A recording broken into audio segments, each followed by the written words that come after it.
ఆర్థిక మంత్రి పయ్యావుల కేశవ్ ప్రవేశపెట్టిన బడ్జెట్ అన్ని వర్గాలకు మేలు కలిగేలా ఉందని టీడీపీ విశాఖపట్నం జిల్లా అధ్యక్షులు గండి బాబ్జీ అన్నారు. కూటమి ప్రభుత్వం సంక్షేమానికి అభివృద్ధికి పెద్దపీట వేసిందన్నారు. ఎన్నికలకు ముందు ఇచ్చిన అన్ని హామీలు అమలు చేస్తామని, ఇందులో అనుమానాలు అక్కర్లేదని తెలిపారు. ఏపీ బడ్జెట్పై వైసీపీ, కాంగ్రెస్ పార్టీ నేతలు చేసిన వ్యాఖ్యలు ఖండిస్తున్నామన్నారు. బడ్జెట్పై గుడివాడ అమర్నాథ్ అవగాహన లేకుండా మాట్లాడుతున్నారని విమర్శించారు.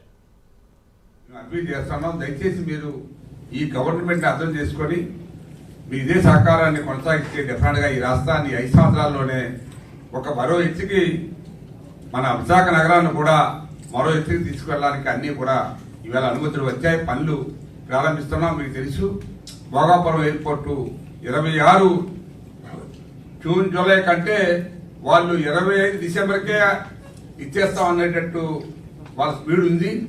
6 నెలల ముందే దీన్ని తయారు చేస్తామని చెప్పి వాళ్ళు. దీనికి కాకుండా మీకు తెలుసు, గతంలో మనం ఎక్కడైతే మధురవాడ దగ్గర నుంచి ఇటు ఎయిర్పోర్ట్కి వెళ్ళాలంటే ఎంత కష్టం అవుతుందో ట్రాఫిక్ వల్ల, సిగ్నల్ వల్ల.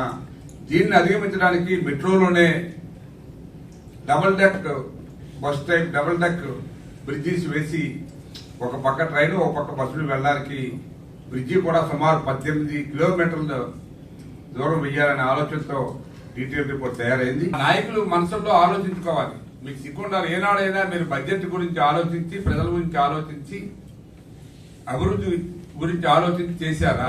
కేవలం ఎంతసేపు కూడా బటన్ నొక్కడానికి ఎక్కడ డబ్బులున్నాయి, ఏ డిపార్ట్మెంట్లో డబ్బులున్నాయి అవన్నీ పోగేసి వాడేయడమే. సుమారు అమరావతికి కూడా దగ్గర 23,000 కోట్లు ఎంతో కేటాయించారు. డబ్బులు ఇవన్నీ కూడా వడ్డీలు కట్టడానికి సుమారు మనం నెలకి 70,000 కోట్ల రూపాయలు మనం ఇవాళ పేమెంట్ ఇవ్వాల్సిన అవసరం ఉంది. 1000 రూపాయలు ఎంతకాలం పెంచాడు చెప్పండి ఒకసారి. ఎలక్షన్ లో కూడా 250 ఇవ్వలేదు. ఇంకా ఎలక్షన్ టైంలో 250 యాడ్ చేస్తే 3,000 అవును. ఆ 3,000 ఇవ్వలేదు. అలాంటిది ఇప్పుడు మేము ఇవి ఎన్నికల సమయంలో ఇచ్చిన హామీలు కాబట్టి ఇంకా మాకున్న సమయం 4 సంవత్సరాల పైన ఉంది.